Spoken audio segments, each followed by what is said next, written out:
Hello everybody. आज के इस वीडियो सेशन में हम बात करेंगे मैग्नेटिक फील्ड क्या होती है और ये करंट से कैसे बनती है, इसको लाने वाला व्यक्ति कौन था और ये होती क्या है।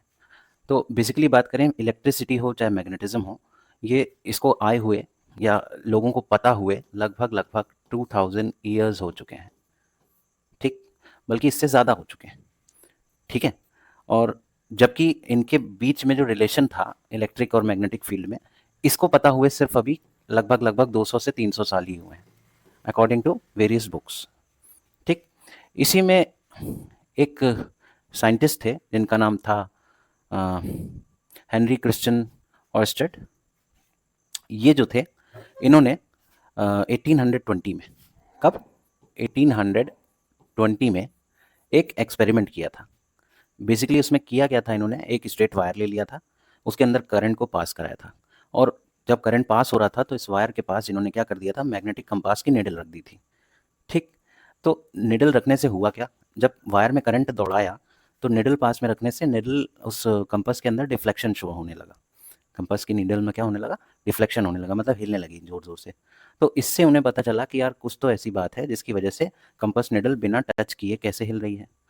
तो उन्होंने देखा कि जब किसी वायर को, जिसके अंदर करंट जा रहा है, अगर उसे किसी प्लेन ऑफ पेपर के परपेंडिकुलर रख दिया जाए, है ना, और कंपास की निडल को उसके पास लेके आया जाए, तो क्या होता है, निडल में ओरिएंटेशन होना शुरू हो जाते हैं। ठीक, फिर उन्होंने उसी को थोड़ा सा और बेटर करने के लिए उन्होंने क्या किया कि उसी कागज़ पे आयरन फिलिंग्स जो है, आयरन के छोटे छोटे लोहे के बहुत हल्के हल्के बारीक बारीक टुकड़े जो थे, वो उन्होंने पूरे उसमें बिखेर दिए। ठीक है, उसी वायर में जिसमें करंट आ रहा था।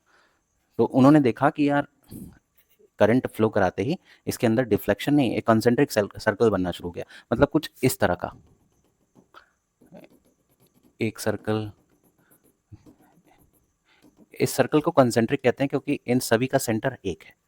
तो बेसिकली क्या देखा इन्होंने कि जब प्लेन ऑफ पेपर के चारों तरफ इन्होंने करंट को मूव कराया, तो इन्होंने देखा मैग्नेटिक निडल जो थी वो डिफ्लेक्शन या ओरिएंटेशन करने लगी। तो इससे उनको बहुत अच्छी चीज़ पता चली कि यार कोई ना कोई मैग्नेटिक चीज़ तो है जिसकी वजह से ऐसा हो रहा है। तो इस बात से उन्होंने कंक्लूड किया कि जितने भी मूविंग चार्जेस या करंट होते हैं वो मैग्नेटिक फील्ड प्रोड्यूस कर सकते हैं नियर अबाउट अपनी सराउंडिंग स्पेस में। तो अब सवाल आता है कि अगर आप मैग्नेटिक फील्ड के बारे में बताएंगे तो क्या बताएंगे। ठीक है, तो एक बात का ध्यान रखें कि अगर किसी चार्ज को आपने रोक दिया, एक जगह रुका हुआ कोई चार्ज है, यानी वो चार्ज कैसा है, स्टैटिक चार्ज है। रुका हुआ चार्ज क्या कहलाता है, स्टैटिक चार्ज। एक ही जगह पे कोई चार्ज रखा हुआ है, मूव नहीं कर रहा है, तो that charge is known as static charge. तो हमें याद कर लेना चाहिए कि स्टैटिक चार्ज के चारों तरफ एक फील्ड बनती है और उस फील्ड का नाम है इलेक्ट्रिक फील्ड। क्या नाम है, इलेक्ट्रिक फील्ड। तो इलेक्ट्रिक फील्ड मूविंग चार्ज के चारों तरफ नहीं बनती, स्टैटिक चार्ज के चारों तरफ बनती है। उसी के साथ हमें यह याद रखना चाहिए कि जब कोई मूविंग चार्ज होगा, कैसा चार्ज होगा, मूविंग चार्ज,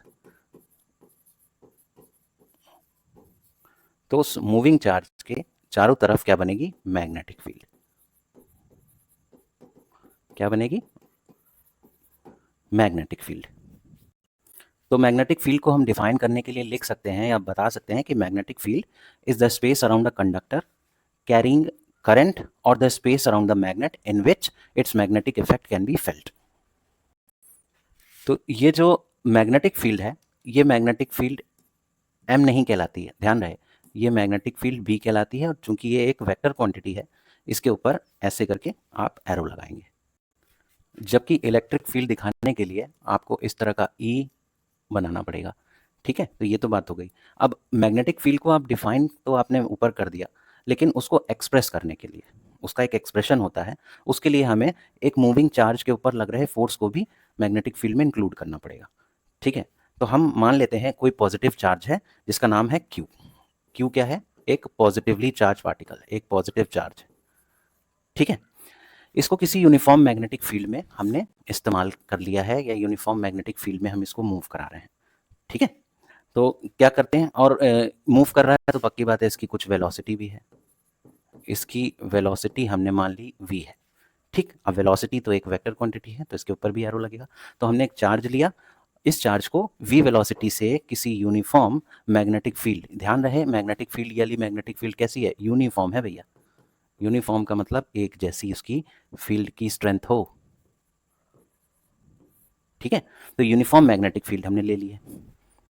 अब इसके लिए क्या करते हैं, हम एक प्लेन बनाते हैं और उस प्लेन में हम कुछ चीज़ें दिखाएंगे, फिर आपको एक्सप्लेन करते हैं क्या है। तो हम कैसे कर रहे हैं, हम एक इस प्रकार से एक्सिस को ड्रॉ करते हैं, ठीक है।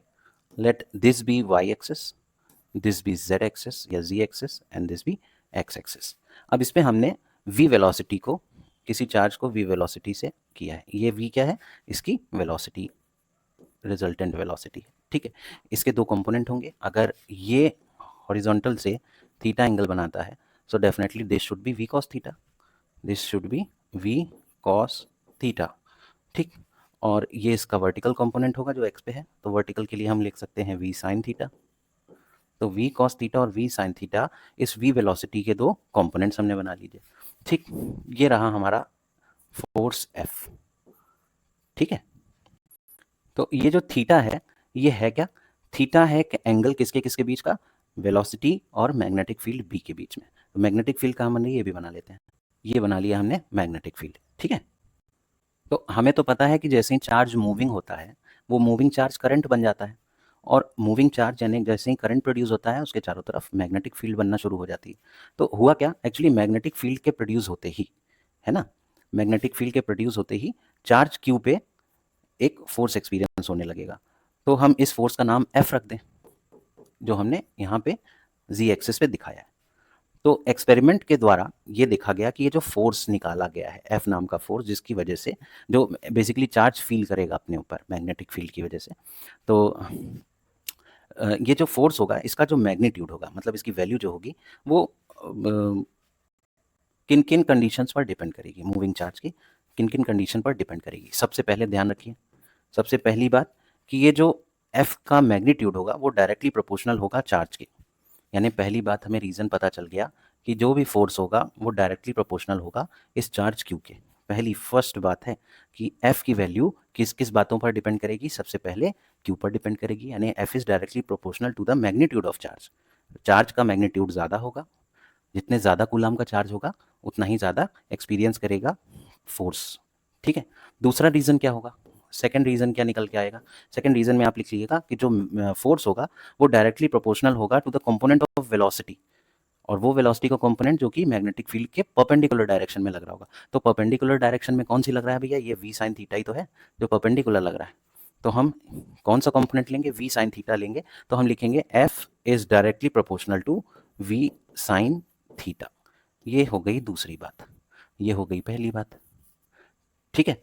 और तीसरी सबसे इंपॉर्टेंट चीज़ कि जो फोर्स होगा वो तीसरा किस पर डिपेंड करेगा, ये डायरेक्टली प्रोपोर्शनल होगा to the magnetic field apply, magnetic field जो अप्लाइड हो चुकी है उसके मैग्नीट्यूड पर।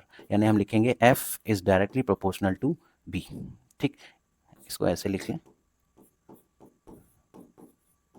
ये तीसरी बात।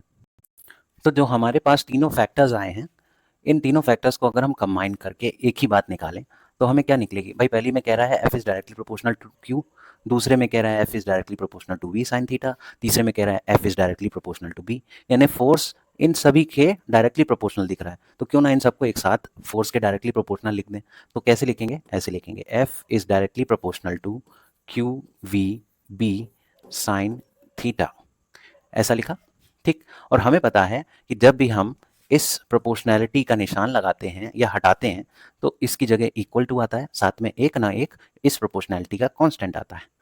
तो क्या आएगा यहाँ पे, अगर हम इक्वल लगाएं तो पहली बात तो ये इक्वल हो जाएगा, ये लिखा है Q V B sine theta, ये आया।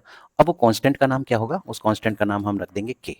तो एफ इक्वल्स टू क्यू के Q V B sine theta. अब के क्या कहलाता है, कांस्टेंट ऑफ प्रोपोर्शनैलिटी, और के की वैल्यू हम हमेशा क्या लेंगे, इस केस में के की वैल्यू 1 लेंगे। तो जब के की वैल्यू आप 1 लेंगे तो एफ की वैल्यू क्या निकल के आ जाएगी, Q V B sine theta, ये निकल के आई, ठीक है। F equals to Q V B sine theta, ठीक। इसको वेक्टर फॉर्म में अगर हम लिखना चाहें तो हम ये भी लिख सकते हैं, mod of F equals to magnitude निकालने के लिए Q into V cross B, ऐसे, क्योंकि साइन थीटा हमें पता है क्रॉस प्रोडक्ट के लिए यूज होता है, तो हम वी और बी का क्रॉस प्रोडक्ट निकालेंगे, ठीक। इतनी बात आई समझ में।